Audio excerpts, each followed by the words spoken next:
Hello everyone and welcome back to yet another SaiyanSquabbles deck profile. I'm Papa Ping Pong and today I am bringing you a fun, sorta relevant crit Janemba deck profile. I know everyone's tired of hearing about Janemba. I actually played Janemba for the longest time, but even I got tired of the milling, the pointless milling, the stupid win condition for a deck that's all about drawing. So I decided to try something different. I decided to try the crit Janemba the way I think the deck was meant to be played in the first place. And I'm really liking it. I've played a few games with this. I've won every game so far. It is really good, especially it's really relevant today with all the counterplays. So let's take a look at it. So we are running the Janemba leader that comes in set 5.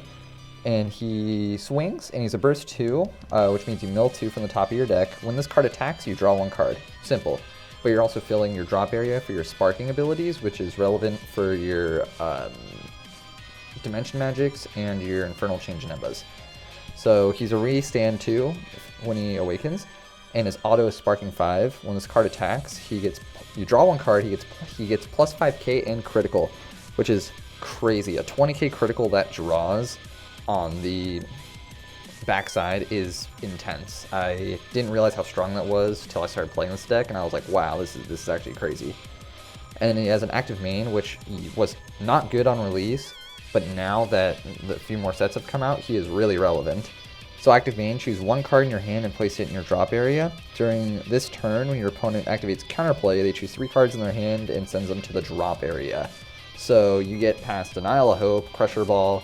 Your opponent, unless it is going to save them the game, they are not going to just forfeit their entire hand to play a counterplay to deny maybe 1 attack and 1 or 2 hand resources rather than 3 or more.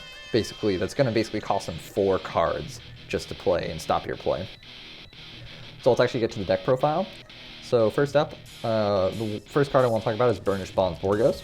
So when you play this card, draw 1 card, and auto once per turn. During your opponent's turn, if your opponent switches their energy to active mode using a non-awakened skill, choose up to 1 of the opponent's energy and place it in its owner's drop area. So the reason I choose this over the Cunning is because you do extend plays with this deck with Sensu Beam, so you don't want to Cunning yourself due to all your sparking abilities you really want to get off, including the critical that Janemba gets on his backside. And a lot of people are not running this Borgos archetype, and it is very relevant, especially for Broly Apes. And a lot of people don't know what to do about it now because no one expects it to see play. Next up, we got Awakening Talent Pan. Just in case your opponent doesn't want to awaken you, you play this turn 1, you swing, take a life, plus 10k, goes back to your hand at the end of the turn. So that's really good. We just run 3 of those. Then we'll go to Psych Demon. Psych Demon rocking out. When you play this card, choose 1. You search the top 7 for a Janemba, or you look at 1 card from the bottom of your deck. If it's a Janemba, you add it to your hand. We only run 2. I had it at 4, but 4 is just too clunky. You only really need 2. But that's that. Then we got Childish Heart Janemba. Evolve 2 on a Psych Demon, which is nice when you get it off, but it's not really necessary. It's got Barrier, and for 1 blue, active main, choose 1 Janemba card from your deck, send it to your warp, then shuffle your deck, and place this card at the bottom of your of its owner's deck. Choose up to 1 Janemba with an energy cost of 4 in your warp and play it. So that is just really good. That's where you're going to be playing your Demon Sword Janemba and your what's this one? Agent of Destruction Janemba, which are your 2 most common battle cards you're going to be playing with this deck. So speaking of which, let's move on to Demon Sword Janemba. Critical Deflect, place this card at the bottom of its owner's deck, choose up to 1 of your opponent's battle cards, send it to its owner's warp, and then your opponent mills 2. I like that the leader doesn't mill, and these other cards do, because it adds an alternate win condition that's not guaranteed. It's way slower. Your opponent is not losing 10 cards just from your leader, and it's a nice little plus. But nothing too game-breaking like the other leader, which I think. But this is your basic spot removal. You use it against Broly. And I guess most decks, any decks that are giving you an issue, don't have barrier, pop, it's gone. And then the swing for critical and deflect, so it does get through a lot of modern counterplays. But it is still susceptible to Vegeta the Cruel, but not if you use your leader effect. But then we got Janemba, Agent of Destruction. This has critical, and when you play this card from your warp at the end of their turn, when you play this card from your hand or warp at the end of your turn, choose up to 1 of your energy and switch it to active mode. Then active made, send this card to its owner's warp, draw 1 card, then your opponent mills 3.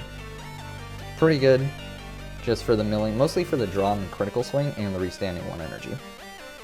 And then we got 2 Reality Bender Janemba. I had this at 3, but I dropped it to 2 just for more important choices. But he's got critical, deflect, and if your opponent has 4 more energy, there are battle cards in your opponent's battle area, and you have no battle cards, reduce the energy cost of this card in your hand by 3. So it becomes a 1 cost, super good, super relevant. And auto, at the end of your turn, place this card at the bottom of its owner's deck, your opponent mills 2. Very basic, very nice. You're very rarely ever going to have battle cards on your side of the field, so he's 1 basically all the time when your opponent's at 4. Then we have Janemba, Infernal Intruder. He's got critical. This is one of the new draft box cards. We have him at 3. Active main for 1 blue. If you have 3 or more energy and you have no battle cards in play this card from your hand. So he's a 1 cost critical. That's just fantastic. So you swing with him, and a second active main for 1 blue and 1 colorless. Place this card at the bottom of the owner's deck. Choose up to 1 Evil Incarnate card in your hand with the energy cost of 5 and play it. If you really want to, you can play another one of these, but I don't see why you would. But the target you're going to be looking for is this guy. You're going to cheat him out, which 2 is way better than hard casting this guy for 5, because this card was awful until you can cheat him out with Infernal Intruder. But Infernal Chain Janemba, critical. When you play this card, you can't play Infernal Chain Janemba for the duration of the turn. Sparking 10, which is important. Active main. Place this card at the bottom of its owner's deck. If your leader card is an Evil Incarnate, choose up to 1 Janemba from your warp with an energy cost of 4 and play it. So you can do a crazy turn. You can play this guy when you are at 4 energy. Send him, or rather, you can do Childish Heart Janemba, play a Demon Sword Janemba or an AOD Janemba, or actually an AOD Janemba. You warp the AOD Janemba, you play Infernal Intruder from your hand for 1, then you tap 2 to play Infernal Chain Janemba off, or Infernal Intruder, not Infernal Chain. Then you tap 2 to play Infernal Chain Janemba, you swing, then you place this card at the bottom of your deck, right? And then you play Janemba Agent of Destruction an additional time, you send him to your warp again, then you can play Reality Bender Janemba. It is crazy what you can do with this. You can even do more if you have Sensu Bean. You can play more Infernal Intruders. So now moving on to, well, I guess we'll go to Kami. The one thing that this deck struggles with is when your opponent goes wide. This deck does not have a lot of answers to it, so we're just going with Kami for this, just to wipe your opponent's board.